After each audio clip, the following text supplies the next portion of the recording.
Hello दोस्तों, आज का हमारा टॉपिक है बोर्ड एग्जाम 2025 के लिए क्लास 12 बायोलॉजी का अध्याय 1 पुष्पी पादपों में लैंगिक जनन। तो दोस्तों, आज के वीडियो में हम इस चैप्टर के सभी मोस्ट इम्पोर्टेंट टॉपिक को पढ़ेंगे। पूरा चैप्टर एक ही वीडियो में हम समाप्त करेंगे। तो दोस्तों, यह वीडियो हमारा वन शॉट का वीडियो है। इस वीडियो में हम पूरे चैप्टर को खत्म करेंगे। तो देखिए, इस चैप्टर में पहला टॉपिक हमारा क्या है। देखिए, पहला हेडिंग हमारा है पुष्प की संरचना, स्ट्रक्चर ऑफ फ्लावर, यानी पुष्प की संरचना। स्ट्रक्चर का अर्थ होता है संरचना, फ्लावर का अर्थ होता है फूल, यानी फूल की संरचना, यानी कि पुष्प की संरचना।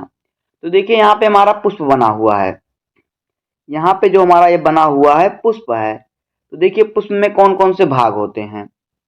देखिए, पुष्प का जो ये बीच वाला भाग होता है, यहाँ पे देखिए, ये जो बीच वाला भाग पुष्प का होता है, ये क्या होता है। यहाँ पे लिखा है, ये लिखा है बीजांड। ये होता है बीजांड, या फिर इसे कहते हैं गुर बीजाणुधानी, या तो बीजांड या फिर गुर बीजाणुधानी से कहते हैं। और ये जो बड़ा वाला भाग होता है, ये वाला भाग, इसे कहते हैं अंडाशय। क्या कहते हैं इसे? इसे कहते हैं अंडाशय। ये अंडाशय होता है। उसके बाद देखिए, ये जो होता है पुष्प का ये वाला भाग, ये होता है दलपुंज। क्या होता है ये होता है दलपुंज। और फिर देखिए, यहाँ पे देखिए, ये जो भाग होता है हरा रंग का, ये होता है बाह्य दलपुंज। क्या होता है? बाह्य दलपुंज। और यहाँ पे देखिए, जो ये बना हुआ है, ये होता है तंतु। क्या होता है? तंतु। और फिर यहाँ पे जो होता है, ये होता है परागकोश। क्या होता है? परागकोश। यहाँ पे देखिए परागकोश दिया हुआ है। उसके बाद देखिए, जो बीच वाला होता है, जो ये बीच वाली होती है, इसे कहते हैं क्या? ये होता है वर्तिकाग्र। क्या होता है? ये होता है वर्तिका, सॉरी, ये वर्तिका होता है। इसके ऊपर जो होता है, वर्तिका के ऊपर जो होता है, क्या होता है? होता है वर्तिकाग्र। तो देखिए, जो वर्तिकाग्र, वर्तिका और जो अंडाशय होता है, इसे कहते हैं स्त्री केसर। ये क्या होता है? स्त्री केसर, यानी नर भाग होता है, मादा भाग होता है। और जो पुष्प में परागकोश और तंतु होता है, इसे कहते हैं पुंकेसर, यानी कि नर भाग। तो इस प्रकार से हो जाएगा पुष्प की संरचना। पुष्प की संरचना इसी प्रकार से होगी। आपको पुष्प बनाना, उसके बाद उसका नाम लिखना है। उसके बाद देखिए, आगे क्या है। आगे है पुष्प की संरचना। तो देखिए, हमने चित्र बनाया, उसके बाद देखिए इसमें किस प्रकार से लिखेंगे। देखिए, आवृत्त बीजी पौधों का विशिष्ट लक्षण उसमें पुष्पों का उत्पन्न होना है। जो आवृत्त बीजी पौधे हैं, उनका विशिष्ट लक्षण क्या है? पुष्पों का उत्पन्न होना, यानी उसमें पुष्प का खिलना। एक पुष्प में 4 चक्र पाए जाते हैं। जो फूल होता है उसमें 4 चक्र पाए जाते हैं। पहला क्या होता है? देखिए, बाह्य दलपुंज। दूसरा होता है दलपुंज, और तीसरा होता है पुमंग, और चौथा होता है जायांग। तो ये 4 चक्र पाए जाते हैं पुष्प में। किसमें? पुष्प में ये 4 चक्र पाए जाते हैं, बाह्य दलपुंज, दलपुंज, पुमंग और जयांग। आगे देखिए, बाह्य दलपुंज तथा दलपुंज सहायक चक्र कहलाते हैं। जो बाह्य दलपुंज होता है और दलपुंज होता है, वो क्या होते हैं? सहायक चक्र कहलाते हैं। जबकि पुमंग और जायांग आवश्यक चक्र कहलाते हैं, क्योंकि पुंकेसर यानी कि पुमंग और जायांग प्रत्यक्ष रूप से लैंगिक जनन में सहायक होते हैं। जो पुमंग होता है, यानी कि पुंकेसर यानी पुमंग, और फिर जयांग जो होता है, ये लैंगिक रूप से क्या होते हैं? सहायक होते हैं। इसलिए इन्हें आवश्यक चक्र कहा जाता है। आगे देखिए, पहला हमारा क्या था? बाह्य दलपुंज। देखिए, बाह्य दलपुंज क्या है? इसमें क्या होता है? यह पुष्प का प्रथम चक्र होता है। जो बाह्य दलपुंज होता है, पुष्प का प्रथम यानी पहला चक्र होता है, जो अधिकांशतः हरे रंग का होता है। किस रंग का होता है? ये हरे रंग का होता है। जब पुष्प खिलना शुरू होता है, तो ये हरे रंग का इस प्रकार से बनता है। तो ये होता है बाह्य दलपुंज, ये हरे रंग का होता है। बाह्य दलपुंज अनेक बाह्य दलों से मिलकर बना होता है। इसमें अनेक बाह्य दल होते हैं, जिससे मिलकर बना होता है, जो बाह्य दलपुंज होता है। आगे देखिए, दूसरा है दलपुंज। दूसरा क्या है? दलपुंज। तो देखिए, दलपुंज क्या है? यह पुष्प का दूसरा चक्र है जो अनेक दलों से मिलकर बना होता है। इसका महत्वपूर्ण कार्य परागण में कीटों को अपनी तरफ आकर्षित करने का होता है। जो दलपुंज होते हैं, अभी आपने देखा इस प्रकार से दलपुंज बने हुए होते हैं पुष्प में। तो जो पुष्प में दलपुंज होते हैं क्या करते हैं, कीटों को अपनी तरफ आकर्षित करते हैं। जब कीट आते हैं फिर उनको पकड़कर उनसे अपना क्या करते हैं, परागण करते हैं। अगला देखिए क्या है, तीसरा है पुमंग। तो देखिए पुमंग क्या है, देखिए पुमंग पुष्प का तीसरा चक्र है। यह एक या एक से अधिक पुंकेसरों से मिलकर बना होता है। जो पुमंग होता है एक या एक से अधिक पुंकेसर से मिलकर बना होता है। पुमंग पुष्प का नर भाग होता है। जो पुमंग होता है पुष्प का क्या नर भाग होता है। एक पुंकेसर के दो भाग होते हैं, एक तो होता है परागकोश, दूसरा होता है पूतंतु। जो पुंकेसर होता है उसके दो भाग होते हैं, एक परागकोश एक पूतंतु। अब देखिए चौथा क्या है, जयांग। चौथा चक्र हमारा क्या था, जयांग। देखिए जयांग क्या है, यह पुष्प का चौथा व आखिरी चक्र है। यह पुष्प का मादा भाग होता है। जायांग एक या एक से अधिक स्त्री केसरों से मिलकर बने होते हैं। इनके तीन भाग होते हैं। जो जयांग होते हैं ये क्या होता है, ये पुष्प का चौथा या आखिरी चक्र होता है। चौथा यानी लास्ट वाला चक्र होता है और आखिरी चक्र होता है उसमें, क्योंकि चार ही चक्र होते हैं। यह पुष्प का क्या होता है, मादा भाग होता है जो जयांग होता है। और जयांग एक या एक से अधिक स्त्री केसरों से मिलकर बना होता है। जयांग के तीन भाग होते हैं। पहला देखिए क्या है, वर्तिकाग्र, दूसरा है वर्तिका और तीसरा है अंडाशय। तो ये तीन भाग होते हैं जयांग के, वर्तिकाग्र, वर्तिका और अंडाशय। अब देखिए आगे, आगे देखिए अगला हेडिंग क्या है हमारा, पुष्पी पौधों में लैंगिक जनन। पुष्पी पौधों में लैंगिक जनन यानी कि sexual reproduction in flowering plant, यानी कि पुष्पी पौधों में लैंगिक जनन। तो देखिए किस प्रकार से होता है, आवृत्त बीजी पौधों में पुष्प उसका लैंगिक अंग होता है। जो आवृत्त बीजी पौधे होते हैं उसमें जो फूल होता है वो उसका लैंगिक अंग होता है, यानी जनन अंग होता है। पुष्प में नर जनन अंगों के रूप में पुंकेसर तथा मादा जनन अंगों के रूप में स्त्री केसर का निर्माण होता है। जो पुष्प होता है उसमें जो नर जनन अंग होते हैं वो पुंकेसर कहलाते हैं और जो मादा जनन अंग होते हैं वो स्त्री केसर कहलाते हैं। पुंकेसर व जायांग के अंदर अर्धसूत्री विभाजन के फलस्वरूप क्रमशः परागकण व महाबीजाणु का निर्माण होता है। पुंकेसर व जायांग के अंदर जब अर्धसूत्री विभाजन होता है तो उसके बाद इसमें परागकण व महाबीजाणु का निर्माण होता है। जो बीज होते हैं उसमें निर्माण होता है उसका। अब आगे देखिए, परागकण से नर युग्मकोद्भिद एवं महाबीजाणु से मादा युग्मकोद्भिद का निर्माण होता है। नर युग्मकोद्भिद से नर युग्मक बनता है, मादा युग्मकोद्भिद से अंडकोशिका बनती है। जो नर युग्मकोद्भिद होता है उससे बनता है नर युग्मक और मादा युग्मकोद्भिद से बनता है अंडकोशिका। नर युग्मक एवं अंडकोशिका के संयुग्मक से युग्मनज बनता है। नर युग्मक और अंडकोशिका से मिलने से क्या बनता है, युग्मनज बनता है, जिसे जाइगोट कहते हैं। आगे देखिए, निषेचन के पश्चात युग्मनज युक्त बीजांड को बीज कहते हैं। जब निषेचन हो जाता है उसके बाद जो युग्मनज युक्त बीजांड होता है वो बीज में परिवर्तित हो जाता है। बीज के अंकुरण से नए पौधे का निर्माण होता है और इसी से नए पौधे बनते हैं बीज से। अब देखिए आगे, देखिए ये सभी घटनाएं क्रमिक रूप से तीन अवस्थाओं में पूर्ण होती हैं। नंबर एक होता है निषेचन पूर्व घटना, पहले निषेचन होता है, सॉरी निषेचन पूर्व घटना यानी निषेचन से पहले की घटना। उसके बाद होता है निषेचन, उसके बाद होता है निषेचन पश्च घटना, यानी निषेचन पूर्व मतलब निषेचन पहले की घटना, और फिर निषेचन होता है उसके बाद निषेचन के बाद की घटना होती है। तो अब देखिए क्या है, अब अगला हेडिंग हमारा है पुमंग। देखिए पुमंग क्या है, देखिए पुमंग पुष्प का नर जनन अंग है। पुमंग की इकाई को पुंकेसर या लघु बीजाणु पर्ण कहते हैं। आवृत्त बीजी पुष्पों का परागकोश 2 पालियों वाला होता है, अतः आवृत्तबीजी परागकोश द्विपाली संरचना होती है। जो आवृत्तबीजी परागकोश होता है उसमें द्विपाली संरचना होती है, यानी दो पाली इसमें होता है इन संरचना में। प्रत्येक परागकोश पाली में 2 प्रकोष्ठ होते हैं, इन्हें परागपुट या लघु बीजाणुधानी कहते हैं। लघु बीजाणुधानियों के अंदर परागकणों या लघु बीजाणुओं का निर्माण होता है। अब आगे देखिए परागकोश की संरचना। तो देखिए परागकोश की संरचना किस प्रकार से होती है। एक परागकोश द्विपाली होता है, प्रत्येक में 2 कोष्ठ होते हैं।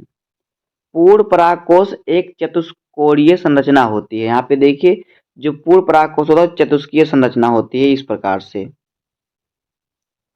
इसके चारों कोनों पर एक लघु बीजाणुधानी होता है। तो यहाँ पे क्या होता है, लघु बीजाणुधानी होता है। देखिए यहाँ पे बना हुआ है चित्र, ये देखिए।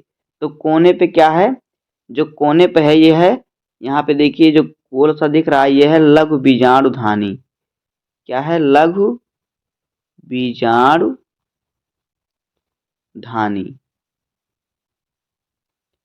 तो अब आगे देखिए लघु बीजाणुधानियों में लघु बीजाणुओं अर्थात परागकण का निर्माण होता है। तो ये जो गोल सा देखिए यहाँ पे इस प्रकार से होता है परागकोश, इस प्रकार से परागकोश होता है चतुष्कोणीय। और इस कोने कोने पर क्या होते हैं, जो कोने कोने पर होते हैं ये होते हैं लघु बीजाणुधानी। और इसी लघु बीजाणुधानी से क्या होता है, इन्हीं लघु बीजाणुओं से परागकण का निर्माण होता है। किसका, परागकण। तो इन्हीं से परागकण का निर्माण होता है। अब आगे देखिए, यहाँ पे देखिए चित्र इस प्रकार से आपका बना हुआ है। पहले इस प्रकार से होता है परागकोश, उसके बाद इस प्रकार से होता है, उसके बाद इस प्रकार से बनता है, उसके बाद इस प्रकार से पूर्ण रूप से बन जाता है। आगे देखिए लघु बीजाणुधानी की संरचना। तो देखिए लघु बीजाणुधानी जो होता है 4 परतों से मिलकर बना होता है। निम्नलिखित 4 परतों से मिलकर बना होता है। जो लघु बीजाणुधानी होता है निम्नलिखित 4 परतों से मिलकर बना होता है। नंबर 1 देखिए क्या है, बाह्य त्वचा। दूसरा होता है अंतः अस्थिसियम। और तीसरा होता है मध्य परत। और चौथा होता है टेपिटम। तो देखिए बाह्य त्वचा क्या होता है, जिस प्रकार से लघु बीजाणुधानी मिलकर बना होता है। तो देखिए बाह्य त्वचा से यह सबसे बाहरी एक परतीय चपटी सतह है। ये देखिए जो किनारे की है सतह है, ये क्या होता है, बाह्य त्वचा। यहाँ पे देखिए जो किनारे के यहाँ पे लिखा हुआ है बाह्य त्वचा, तो ये जो किनारे की त्वचा है बाह्य त्वचा है। उसके बाद देखिए अंतःस्थिसियम, यह दूसरी एक परतीय होती है। ये परागकोश के स्फुटन में सहायक होते हैं। यहाँ पे देखिए ये जो आपको दिख रहा है यहाँ पे देखिए कांटे की तरह, ये होता है अंतःस्थिसियम, जो यहाँ पे कांटे की तरह आपको चित्र में दिख रहा है। यहाँ पे देखिए ये जो कांटे की तरह है यही। उसके बाद देखिए तीसरा होता है मध्य परत। यह परत 3-5 स्तरीय होता है। तो ये जो देखिए आपको यहाँ पे जो आपको यहाँ पे देखिए पत्थर की तरह थोड़ा थोड़ा दिख रहा है, ये होता है मध्य परत। तो ये क्या होता है, ये 3 स्तरीय होता है। इसमें 3 स्तर होते हैं इस प्रकार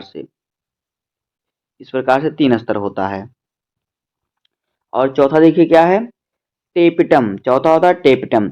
ये पिरामिड आकार के एक स्तरीय परत होती है। तो ये पिरामिड आकार की यहाँ पे देखिए बीच में जो है ये टेपिटम है, ये पिरामिड के आकार का है और ये एक स्तरीय परत है। तो इसी प्रकार से होता है लघु बीजाणुधानी की संरचना। तो यहाँ पे देखिए यहाँ पे जो बताया गया है सिर्फ एक का बताया गया, लेकिन चतुष्कीय होता है। तो इसी प्रकार से इसमें चारों भागों में होता है, चारों कोने पर। तो इस प्रकार से बनता है लघु बीजाणुधानी। अब आगे देखिए अगला हेडिंग हमारा है टेपिटम के कार्य। तो देखिए टेपिटम का कार्य क्या होता है। नंबर 1, यह विकसित हो रहे लघु बीजाणु को पोषण प्रदान करता है। जो टेपिटम होता है, जो लघु बीजाणु विकसित होते हैं, विकास करते हैं, उन्हें पोषण प्रदान करता है। दूसरा देखिए क्या है, यह पराग कीट का निर्माण भी करता है। और तीसरा है टेपिटम एक स्पोरोपालेनिन नामक प्रोटीन स्रावित करता है जो परागकण को वर्षा, धूल, सर्दी, गर्मी आदि से सुरक्षित रखता है। जो क्या होता है, जो टेप्टम होता है क्या करता है, स्पोरोपालेनिन नामक प्रोटीन का स्रावित करता है, यानी देता है, जो परागकण को वर्षा, धूल, सर्दी, गर्मी और क्या करते हैं, इनसे बचाते हैं। चौथा देखिए क्या है, यह केलेस एंजाइम का स्रावण करके लघु बीजाणु से स्फुटन में सहायक होता है। क्या करता है, केलेस एंजाइम का स्रावण करता है, जिससे कि लघु बीजाणु के स्फुटन में सहायता करता है। अब आगे देखिए, अगला हेडिंग है लघु बीजाणु जनन। देखिए क्या है, लघु बीजाणु धानी के परिपक्व होने पर। नंबर 1 देखिए, बीजाणु जनन ऊतक समसूत्री विभाजन द्वारा संख्या में वृद्धि करता है, जिससे प्राप्त प्रत्येक द्विगुणित कोशिका लघु बीजाणु मात्र कोशिका कहलाती है।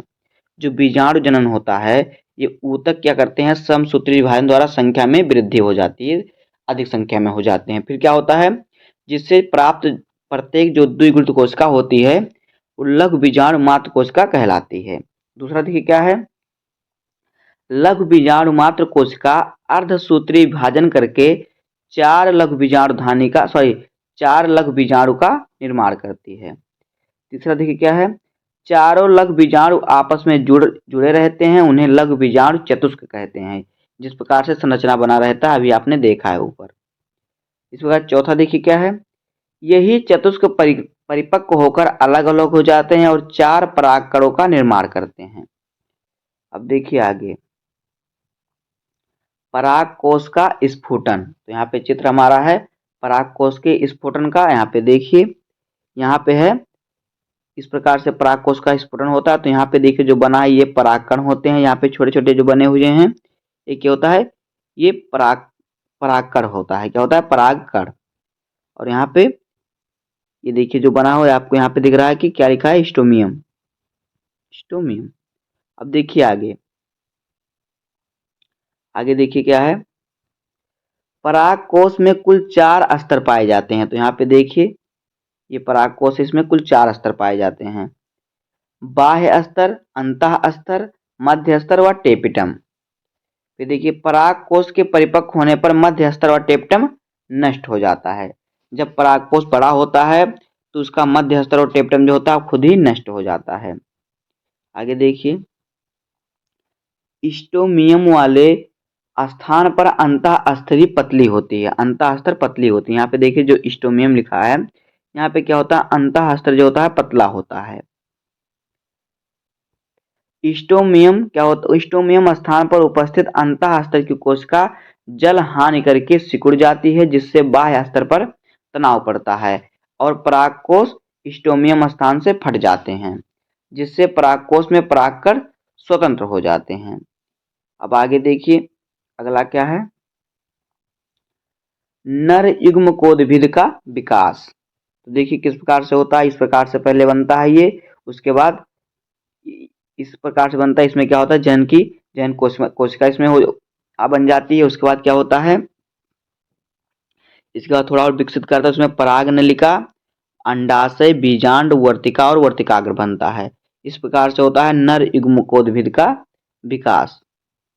उसके बाद है परागकण की संरचना। देखिए परागकण की संरचना, यहाँ पे देखिए ये है परागकण का चित्र, परागकण की संरचना। तो देखिए इसमें क्या क्या होता है, यहाँ पे होता है, ये जो होता है ये है जनन कोशिका और जनन केंद्र। इसमें ये जनन कोशिका है, इसके अंदर जो बिंदु की तरह दिख रहा है वो है जनन केंद्रक। ये देखिए जनन कोशिका और फिर जनन केंद्रक। उसके बाद देखिए ये वाला जो होता है स्थान, ये होता है वर्धी कोशिका। ये जो होता है आपको ये दिख रहा है ये है वर्धी केंद्रक। इतने पूरे को जो गोला की तरह है इसको वर्धी कहते हैं, वर्धी कोशिका। उसके बाद देखिए ये इतने को कहते हैं बाह्य चोल, इसको कहते हैं अंतः चोल, और फिर इस छिद्र को कहते हैं, यहाँ पे जो जगह बचा हुआ है इसे कहते हैं जनन छिद्र। तो इसी प्रकार से होता है परागकण की संरचना। अब आगे देखिए परागकण। देखिए परागकण नर युग्मकोद्भिद की प्रथम कोशिका होती है। परागकण एक आगुणित कोशिका होती है, इसमें 2 भित्तियां पाई जाती हैं। नंबर 1 बाहरी भित्ति यानी बाह्य चोल, आंतरिक भित्ति यानी अंतः चोल। तो यहाँ पे देखिए अभी आपने देखा है, ये है, इसमें 2 चोल होते हैं। देखिए एक होता है बाह्य चोल और एक होता है अंतःचोल। तो ये जो है आपको, ये जो बाहरी वाला है ये बाह्य चोल है और आंतरिक वाला जो है ये अंतःचोल है। तो अब आगे देखिए, हमारा क्या हेडिंग है, बाह्य चोल। देखिए बाह्य चोल क्या होता है। बाह्य चोल एक अत्यधिक प्रतिरोध वसीय पदार्थ स्पारोपोलेनिन से मिलकर बना होता है। स्पारोपोलेनिन पर किसी भी ताप, अम्ल, क्षार आदि का प्रभाव नहीं पड़ता। यही कारण है कि परागकणों का जैविक अपघटन नहीं होता। परागकणों का जैविक अपघटन क्यों नहीं होता? उसके बाह्य चोल के कारण, क्योंकि उसमें स्पारोपोलेनिन पर किसी भी, जो स्पारोपोलेनिन क्या होता है, हार्मोन्स होता है, स्रावित होता है, जो वसीय पदार्थ होता है। उसके बाद देखिए अंतःचोल क्या है। देखिए अंतःचोल है, अंतःचोल पेक्टोसोलुलोज से मिलकर बनी होती है। अंतःचोल से ही पराग नलिका का निर्माण होता है। आगे देखिए, पराग कणों का परागकोश से निकलने से पहले इनके केंद्रक में विभाजन हो जाता है और दो केंद्रकों का निर्माण होता है। नंबर एक होता है वर्धी केंद्रक, दूसरा होता है जनन केंद्रक। अभी आपने चित्र में देखा है, यहाँ पे देखिए दो केंद्रक बन जाते हैं। एक हो जाता है वर्धी केंद्रक, यहाँ पे जो छोटा सा दिख रहा है, और एक हो जाता है जनन केंद्रक। ये है वर्धी केंद्रक और ये होता है जनन केंद्रक। यहाँ पे देखिए जनन केंद्रक और यहाँ पे वर्धी केंद्रक। आगे देखिए, फिर कोशिका द्रव्य का विभाजन होता है और वर्धी कोशिका और जनन कोशिका बनती है। उसके बाद देखिए, जब कोशिका का विभाजन होता है तो यहाँ पे वर्धी कोशिका बन जाती है, ये बड़ा सा जो बना है, और ये वर्ध और फिर ये क्या होते हैं, वर्धी कोशिका और वर्धी केंद्रक बन जाते हैं। यहाँ पे देखिए, अब इसके बाद देखिए आगे,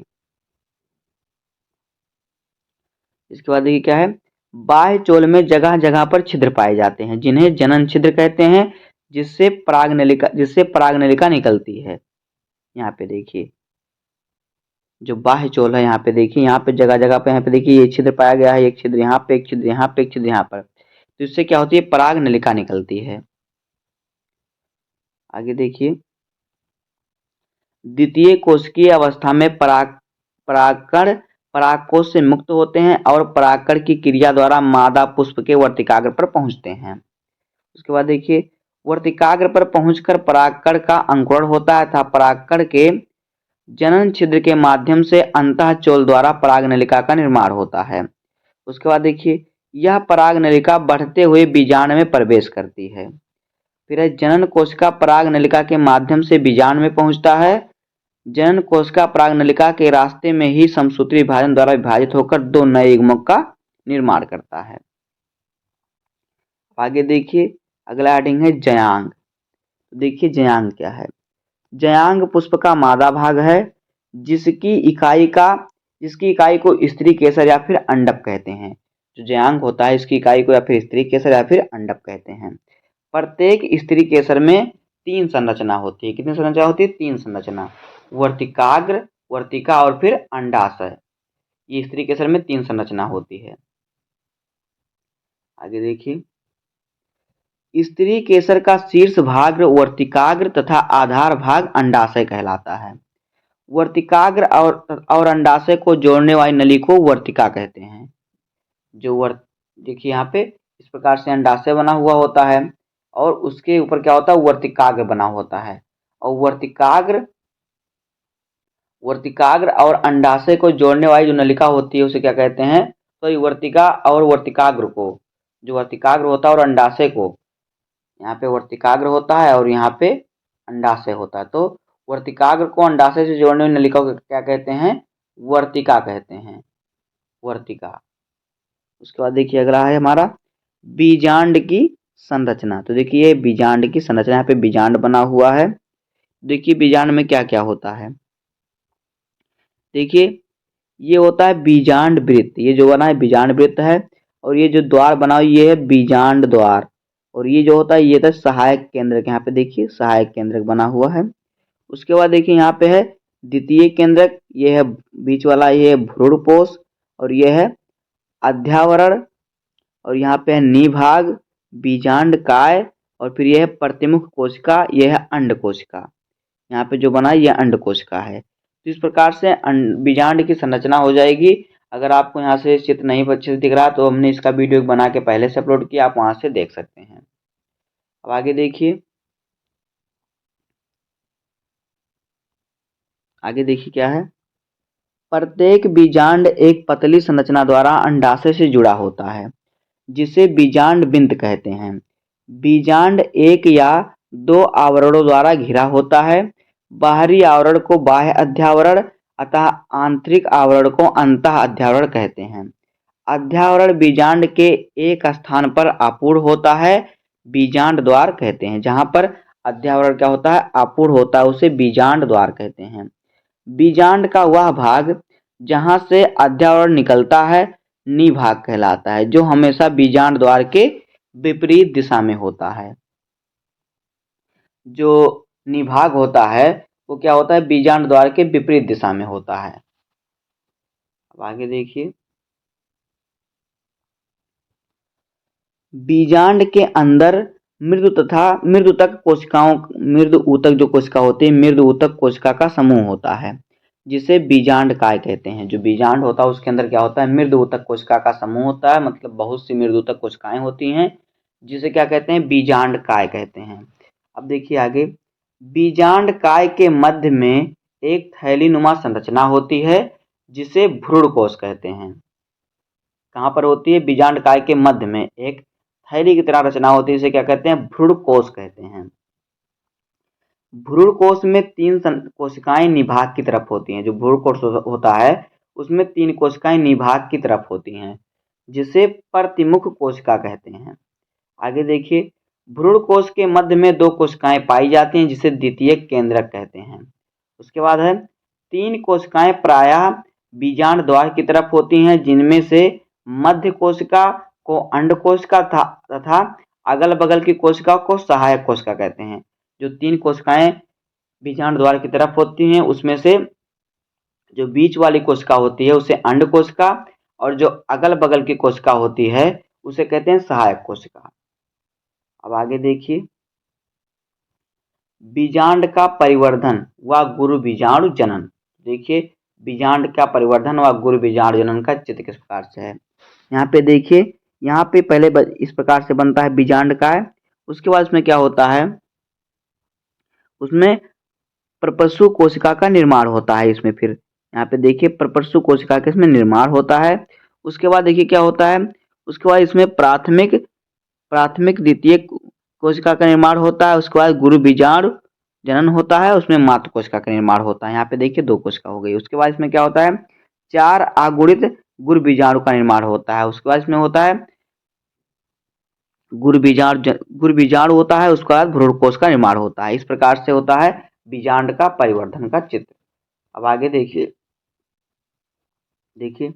बीजांड तथा भ्रूण कोश की परिवर्धन की प्रक्रिया को ही गुरु बीजाणु जनन कहते हैं।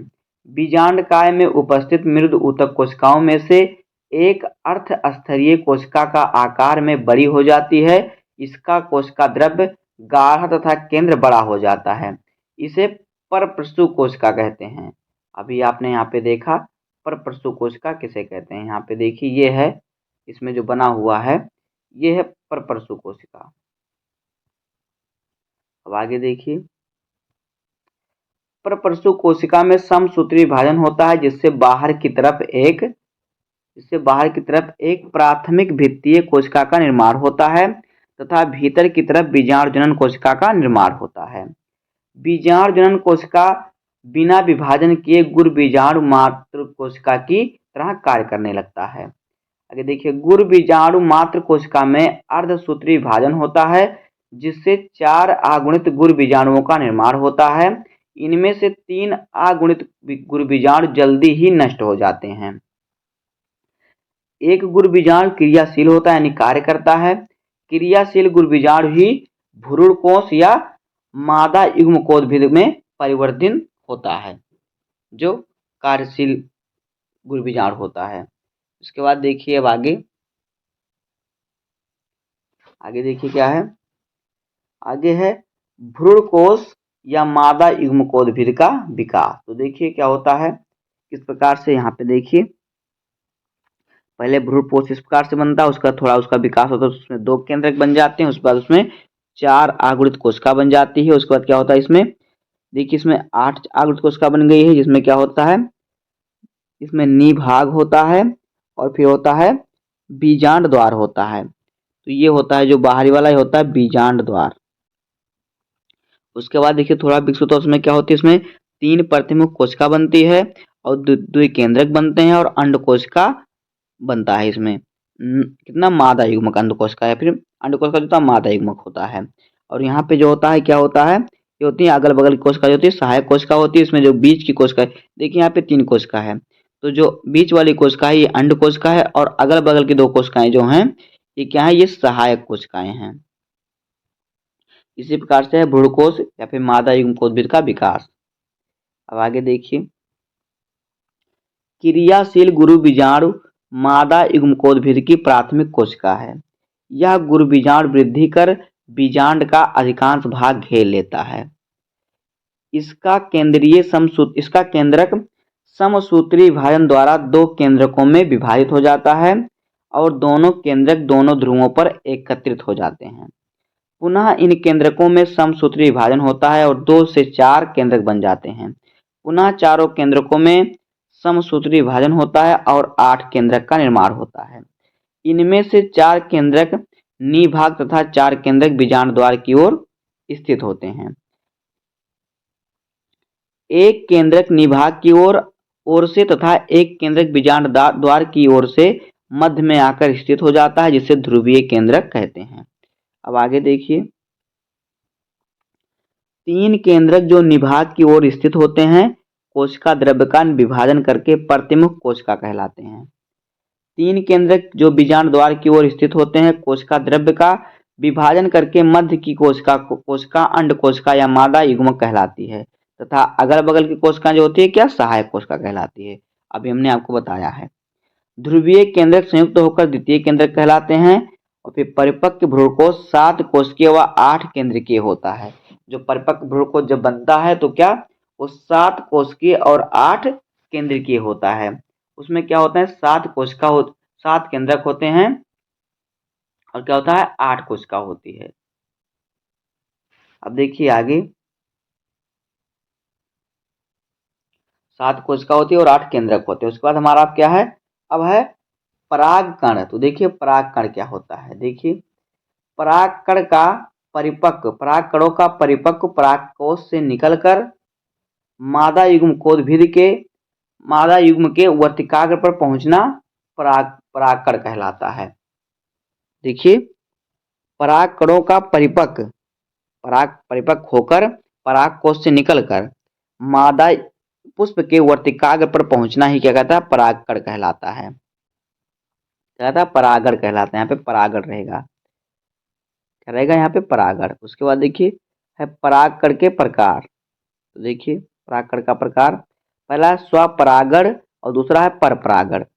तो देखिए स्वपरागण क्या होता है, देखिए जब किसी पुष्प के परागकोश से परागकण निकलकर उसी पुष्प के वर्तिकाग्र या उसी पौधे के किसी अन्य पुष्प के वर्तिकाग्र पर पहुंचते हैं तो क्रिया को परागण कहते हैं। क्या, स्वपरागण कहते हैं। तो ये कहने का मतलब है जब किसी पुष्प के परागकोश परागकण से निकलकर उसी पौधे के उसी पुष्प पर, जिस पुष्प से निकले हैं उसी पुष्प पर या फिर उसी पौधे के किसी दूसरे पुष्प के वर्तिकाग्र पर पहुंचते हैं तो उसे स्वपरागण कहते हैं। यानी कि अपने ही पौधे के पुष्प पर परागकण वर्तिकाग्र पर पहुंचना ही स्वपरागण कहलाता है।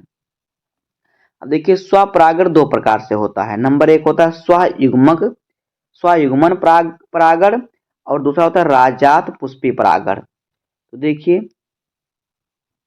स्वयुग्मन परागण, जब परागकण किसी पुष्प से निकलकर उसी पुष्प के वर्तिकाग्र पर पहुंचते हैं तो इस क्रिया को स्वयुग्मन कहते हैं, यानी स्वयुग्मन परागण कहते हैं। जैसे कि एग्जाम्पल के लिए मटर और टमाटर। अब देखिए सजात पुष्पी परागण, यानी उसी पुष्प से निकलकर उस पौधे के किसी अन्य पुष्प के वर्तिकाग्र पर पहुंचना, ये होता है सजात पुष्पी परागण। तो देखिए जब किसी पुष्प के परागकण उसी पौधे के किसी अन्य पुष्प के वर्तिकाग्र पर पहुंचते हैं तो उसे सजात पुष्पी परागण कहते हैं। एग्जाम्पल के लिए मक्का। अब देखिए आगे है स्वपरागण के लाभ। तो देखिए नंबर 1, स्वपरागण की प्रक्रिया निश्चित होती है। और दूसरा है स्वपरागण से उत्पन्न बीज शुद्ध वंश क्रम वाले होते हैं। अब देखिए स्वपरागण की हानियां। स्वपरागण से उत्पन्न पौधों में विभिन्नताएं नहीं आती। दूसरा है स्वपरागण से उत्पन्न पौधों में रोग प्रतिरोधक क्षमता कम पाई जाती है। उसके बाद हमारा है परपरागण। देखिए परपरागण क्या होता है। इस क्रिया में एक पुष्प के परागकण उसी जाति के अन्य पौधों के पुष्प के वर्तिकाग्र पर पहुंचते हैं। इस क्रिया को परपरागण कहते हैं। परपरागण की विधियां देखिए। परागकणों के वर्तिकाग्र पर पहुंचने के लिए साधन या माध्यम की आवश्यकता होती है। इन साधनों को कर्मक कहते हैं। जिन साधन की आवश्यकता होती है इसे क्या कहते हैं? कर्मक। अब देखिए ये कर्मक मुख्यतः 4 प्रकार के होते हैं। मतलब किस प्रकार से ये परागकोश जो परागकण होते हैं परागकोश से निकलकर वर्तिकाग्र पर पहुंचते हैं। तो देखिए इनके पहुंचने की प्रक्रिया किस प्रकार से होती है। जल द्वारा परागण। देखिए जल द्वारा, जब परागण की क्रिया जल के माध्यम से होती है तो उसे जल परागण कहते हैं। यानी जल के माध्यम से परागकणों का परागकोश पर पहुंचना। एग्जाम्पल के लिए क्या है? बेली सनेरिया। दूसरा है वायु द्वारा परागण। जब परागण की क्रिया वायु के माध्यम से होती है तो उसे वायु परागण कहते हैं, जैसे कि मक्का गेहूं आदि में होता है। तीसरा है कीट द्वारा परागण। जब परागण की क्रिया कीट द्वारा होती है तो उसे कीट परागण कहते हैं, जैसे कि मधुमक्खी तितली आदि के द्वारा। उसके बाद है पक्षी द्वारा परागण। जब परागण की क्रिया पक्षी द्वारा होती है तो उसे पक्षी परागण कहते हैं, जैसे कि एग्जाम्पल के लिए बिग्नोरिया भी एक पक्षी है।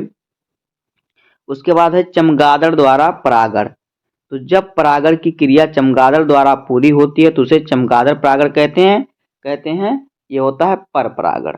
अब देखिए पर परागण के लाभ। तो देखिए पर परागण के लाभ क्या हैं। देखिए पर परागण के लाभ। पर परागण द्वारा उत्पन्न बीज बड़े स्वस्थ व अच्छी नस्ल वाले होते हैं। और देखिए पर परागण से बनने वाले फल बड़े स्वादिष्ट होते हैं। दूसरा है पर परागण से हानियां। तो देखिए अधिक पर परागकणों का व्यर्थ हो जाना। जब पर परागण जो होता है उसमें अधिक परागकण व्यर्थ हो जाते हैं, बेकार हो जाते हैं, नष्ट हो जाते हैं। और फिर ये हानियां हैं इसकी पर परागण की।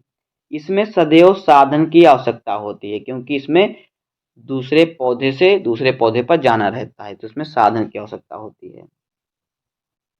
अब आगे देखिए अगला हेडिंग है कृत्रिम संकरण। तो देखिए कृत्रिम संकरण क्या है। मनुष्य द्वारा दो अलग अलग पौधों के लक्षणों को लेकर सर्वश्रेष्ठ लक्षणों वाले पौधों को बनाया जाता है। जो कृत्रिम संकरण यानी प्राकृतिक संकरण यानी प्राकृतिक के द्वारा बनाया, कृत्रिम संकरण यानी मनुष्यों द्वारा किया गया संकरण जो होता है कृत्रिम संकरण होता है। तो मनुष्यों द्वारा दो अलग अलग पौधों के लक्षणों को लेकर जो उसमें सबसे श्रेष्ठ लक्षण है, सबसे बढ़िया पौधा है, उस पौधों को बनाया जाता है। उस वाले पौधों को बनाया जाता है। कृत्रिम संकरण के 2 आवश्यक प्रक्रम, नंबर 1 है विपुषण और दूसरा है थैलीकरण। तो देखिए विपुषण क्या होता है। देखिए विपुषण क्या होता है। द्विलिंगी पुष्प में कलिका अवस्था में ही चिमटी की सहायता से उस पुष्प के परागकोश को निकाल देना विपुषण कहलाता है।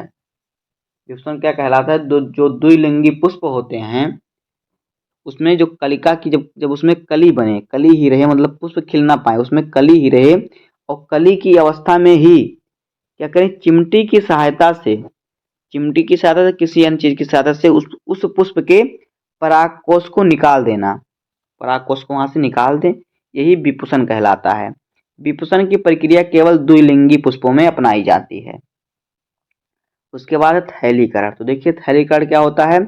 इस प्रक्रिया में बंध्याकृत पुष्प के वर्तिकाग्र को छिद्रित थैली से ढक देते हैं। इससे अन्य पुष्प के परागकण इस पे नहीं पहुंच जाते।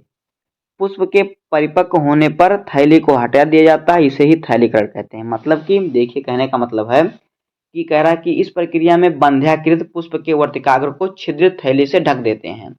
जो पुष्प का वर्तिकाग्र होता है उसे थैली से यानी किसी पॉलीथीन से ढक देते हैं जिसमें छिद्र होता है हल्का हल्का। इससे क्या होता है कि अन्य पुष्प के परागकण इस पे नहीं पहुंच पाते, तो पुष्प के परिपक्व होने पर क्या करते हैं, थैली को हटा देते हैं। यही है थैलीकरण की प्रक्रिया। अब आगे देखिए, अगला हेडिंग है निषेचन यानी फर्टिलाइजेशन। देखिए निषेचन क्या होता है। देखिए, नर युग्मक एवं मादा युग्मक के संयोजन की क्रिया को निषेचन कहते हैं। जिस प्रकार से मनुष्यों में होता है उस प्रकार से पौधों में भी होता है कि पुष्पों में नर युग्मक एवं मादा युग्मक के संयोजन यानी मिलने की क्रिया को ही निषेचन कहते हैं।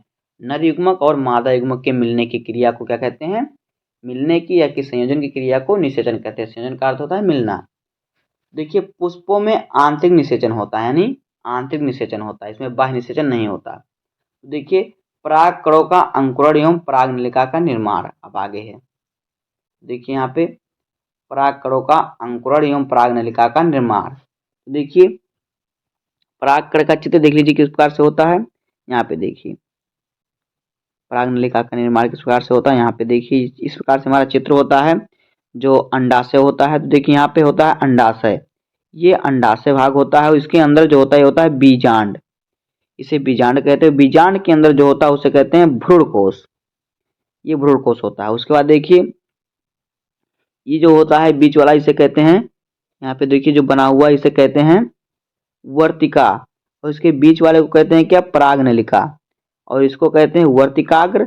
और ये होता है परागकण, ये जो होते हैं यही होते हैं परागकण। इसमें जो यहाँ पे देखिए जिसमें बिंदी बिंदी से पड़े हैं यही है परागकण। तो आगे देखिए, जब परागकण संगत पुष्प के वर्तिकाग्र पर पहुंचते हैं तब इनका अंकुरण होता है और परागनलिका का निर्माण होता है। ये परागनलिका आगे बढ़ते हुए बीजांड में प्रवेश करती हैं। परागनलिका के रास्ते में ही जनन कोश का विभाजन होकर दो नर युग्मक का निर्माण करती हैं। आगे देखिए, बीजांड में एक थैलीनुमा संरचना पाई जाती है जिसे भ्रूणकोश कहते हैं। भ्रूणकोश में ही अंडकोशिका या मादा युग्मक पाया जाता है। जो भ्रूणकोश होता है उसमें क्या होता है, अंडकोशिका मादा युग्मक इसमें पाया जाता है। अब आगे देखिए अगला हेडिंग क्या है। अगला हेडिंग है परागनलिका का भ्रूणकोश में प्रवेश। देखिए परागनलिका मुख्यतः 3 स्थानों से बीजांड या भ्रूणकोश में प्रवेश करती है। कैसे, नंबर 1 है निभाग द्वारा परागनलिका का प्रवेश, दूसरा है अध्यावरण द्वारा परागनलिका का प्रवेश, और तीसरा है बीजांड द्वार द्वारा परागनलिका का प्रवेश। अब आगे देखिए अगला हेडिंग है दोहरा निषेचन। क्या है दोहरा निषेचन। तो देखिए दोहरा निषेचन क्या होता है, निषेचन और तिल्यन की प्रक्रिया को क्या कहते हैं, दोहरा निषेचन होता है। तो इससे तो देखिए नर जनन केंद्र कोशिका में, जो नर जनन कोशिका होती है तो नर जनन कोशिका में परागनलिका के अंदर ही समसूत्री विभाजन होता है जिससे दो नर युग्मक बनता है, जिससे क्या होता है, दो नर युग्मक का निर्माण होता है। इनमें से एक नर युग्मक मादा युग्मक से क्रिया करके युग्मनज का निर्माण करता है जो विकसित होकर भ्रूण बनता है, तथा दूसरा नर युग्मक क्या करता है, दो ध्रुवीय केंद्रकों से क्रिया कर लेता है जिसे क्या कहते हैं, जिसे प्राथमिक भ्रूण केंद्रक का निर्माण होता है। यही बाद में भ्रूणकोश बन जाता है। इस संपूर्ण क्रिया को ही दोहरा निषेचन कहते हैं। किसे दोहरा निषेचन कहते हैं, देखिए स्पष्ट रूप से समझिए कि देखिए नर जनन कोशिका में परागनलिका के अंदर ही क्या होता है, समसूत्री विभाजन होता है। उसके बाद इसमें क्या होता है, दो नर युग्मक का निर्माण होता है। उसके बाद इसमें क्या होता है, दो नर युग्मक का निर्माण होता है। उसके बाद क्या होता है, इसमें से जो एक नर युग्मक होता है वो मादा युग्मक से क्रिया करके युग्मनज बनाता है, और जो विकसित होकर क्या करता है, भ्रूण बनाता है। और जो दूसरा नर युग्मक होता है वो क्या होता है, ध्रुवीय केंद्रक से क्रिया कर लेता है और प्राथमिक भ्रूण कोश केंद्रक का निर्माण करता है। यही बाद में भ्रूणपोष बन जाता है। इस प्रक्रिया को क्या कहते हैं, संपूर्ण क्रिया को द्विनिषेचन कहते हैं। अब आगे देखिए द्विनिषेचन पश्च की घटना यानी द्विनिषेचन के बाद की घटना। देखिए निषेचन के पश्चात निम्नलिखित घटनाएं होती हैं। नंबर 1 होता है भ्रूणकोश का विकास, भ्रूणपोष का विकास, दूसरा है भ्रूण एवं इसका विकास, तीसरा है बीज व फल का निर्माण। तो देखिए भ्रूणपोष, जिस थैले जैसी संरचना में भ्रूण बनता है उसे भ्रूणकोश कहते हैं, तथा भ्रूण को पोषण प्रदान करने वाली त्रिगुणित कोशिका को भ्रूणपोष कहते हैं। नंबर 1 है कोशिकीय भ्रूणपोष, दूसरा है केंद्रकीय भ्रूणपोष और तीसरा है हैलोवियल भ्रूणपोष। अब आगे देखिए भ्रूण एवं इसका विकास। तो देखिए क्या है, द्विबीजपत्री में भ्रूण का विकास, एक बीजपत्री में भ्रूण का विकास। तो देखिए क्या है, पहले देखते हैं द्विबीजपत्री में भ्रूण का विकास। तो देखिए यहाँ पे इस प्रकार चित्र है, द्विबीजपत्री में भ्रूण का विकास। तो यहाँ पे देखिए ये होता है युग्मनज, उसके बाद इसमें होता है विभाजन, अनुप्रस्थ विभाजन होता है। तो जो इसमें अनुप्रस्थ विभाजन होगा तो क्या होगा, ये इसमें क्या हो जाएगा, इसमें अग्रस्त कोशिका और फिर आधारी कोशिका बन जाएगी, यहाँ में 2 कोशिका बन जाएगी। उसके बाद क्या होगा, इसमें क्या होगा, देखिए इसमें उदग्र विभाजन और फिर अनुप्रस्थ विभाजन होगा। तो इस प्रकार से इसमें कोशिका बनेगी। उसके बाद इसमें होगा अनुप्रस्थ विभाजन होगा और फिर 6 से 10 तक अनुप्रस्थ विभाजन होगा।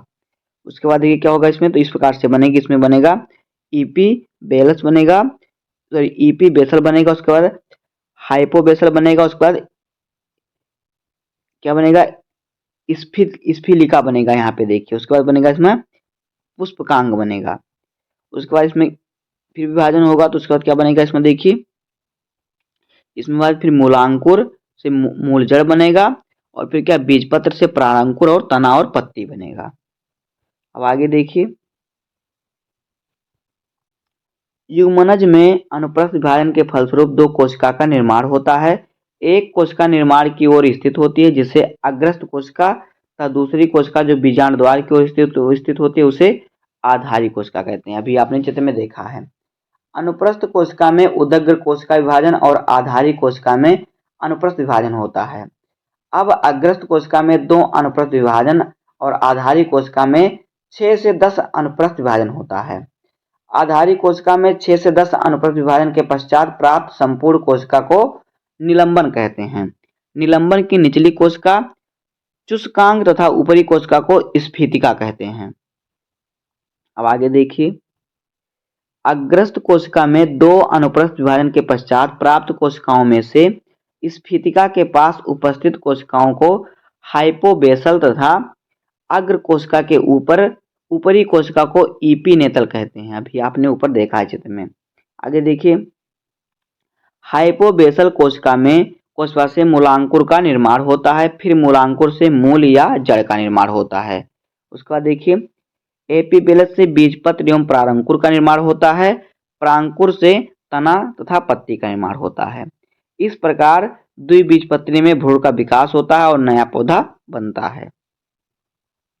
आगे देखिए नोट में क्या दिया है, द्विबीजपत्री की तरह एक बीजपत्री पादपों में भी भ्रूण का विकास होता है, परंतु एक बीजपत्री पादपों में केवल एक बीज का निर्माण होता है, इसमें अनेक बीज का निर्माण होता है।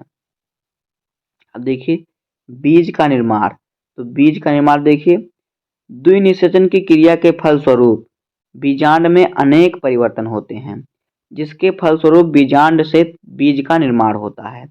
बीजांड के दोनों आवरण बीजा आवरण का निर्माण करते हैं। बीज पत्र या भ्रूणपोष में भोजन संचित होता है, इसमें पानी की मात्रा धीरे धीरे कम हो जाती है और भ्रूण सुप्ता अवस्था में चला जाता है। इस प्रकार बीजावरण से घिरी संरचना को बीज कहते हैं। अब है फल का निर्माण। तो देखिए फल एक परिपक्व अंडाशय है, परिपक्व यानी पूरा जब बनता है तो अंडाशय की तरह रहता है। तो फल एक क्या है, परिपक्व अंडाशय है। जिस समय बीज का निर्माण होता है उसी समय अंडाशय फूलकर रसीला व बड़ा फल का निर्माण करता है। अंडाशय की भित्ति से फल भित्ति का निर्माण होता है। जब फल के निर्माण में केवल अंडाशय भाग लेता है तो इस प्रकार के फल को सत्य फल कहते हैं। जैसे कि आम, जिसमें केवल अंडाशय से निर्माण होता है उसे सत्य फल कहते हैं। अब आगे देखिए अगला हेडिंग है निषेचन के बाद पुष्प चक्रों में निम्नलिखित परिवर्तन होते हैं। नंबर 1 है दाह्य बलपुंज अलग अलग हो जाते हैं तथा कुछ पौधों में फले लगे रहते हैं। दूसरा है दलपुंज सूखकर निकल जाते हैं। अगला घुमंग भी सूखकर नष्ट हो जाते हैं। जायांग स्त्री केसर के वर्तिका सूख जाते हैं तथा अंडाशय एवं फल बीजांड बीज का निर्माण करते हैं। अब देखिए आगे अगला हेडिंग है अनिषेक जनन या फिर अनिषेक फलन। तो देखिए क्या है, वह क्रिया जिसमें बिना निषेचन के फल का विकास होता है, वह क्रिया जिसमें बिना निषेचन के फल का विकास हो जाता है अनिषेक जनन या अनिषेक फलन कहलाता है। इस प्रकार से बने फल में बीज नहीं होते, जैसे कि अंगूर, केला, ये अनिषेक फलन है जिसमें बीज का निर्माण नहीं होता। अब देखिए असंग जनन क्या है, जब बिना निषेचन के ही बीज का निर्माण हो जाता है, असंग जनन कहलाते हैं। इसमें ना तो अर्धसूत्रीय विभाजन होगा और ना ही भ्रूण का निर्माण होगा, जैसे कि आलू और गन्ना, ये असंग जनन है। अब आगे देखिए, अगला है बहुभ्रूणता। देखिए बहुभ्रूणता क्या है, जाइगोट कई विभिन्न विभाजनों के द्वारा एक से अधिक भ्रूण का निर्माण करते हैं। इसके फलस्वरूप अनेक बीजों का निर्माण होता है जिसे बहुभ्रूणता कहते हैं, जैसे कि संतरा और नींबू। तो दोस्तों इस प्रकार से हो जाएगा क्लास 12 बायोलॉजी का चैप्टर 1 पुष्पी पादपों में लैंगिक जनन का most important topic board exam 2025 के लिए। तो दोस्तों आज के वीडियो में हमने एक चैप्टर को समाप्त किया है। तो उम्मीद है कि आपको वीडियो पसंद आया होगा। अगर आपको वीडियो पसंद आया हो तो वीडियो को लाइक कर दीजिएगा, चैनल पर नए सब्सक्राइब कर दीजिए, बेल आइकन को प्रेस कर दीजिए, क्योंकि बोर्ड एग्जाम के हर इंपॉर्टेंट टॉपिक का वीडियो आपको इस चैनल पर मिलता रहेगा। तो मिलते हैं किसी नेक्स्ट वीडियो में, तब तक के लिए धन्यवाद, जय हिंद।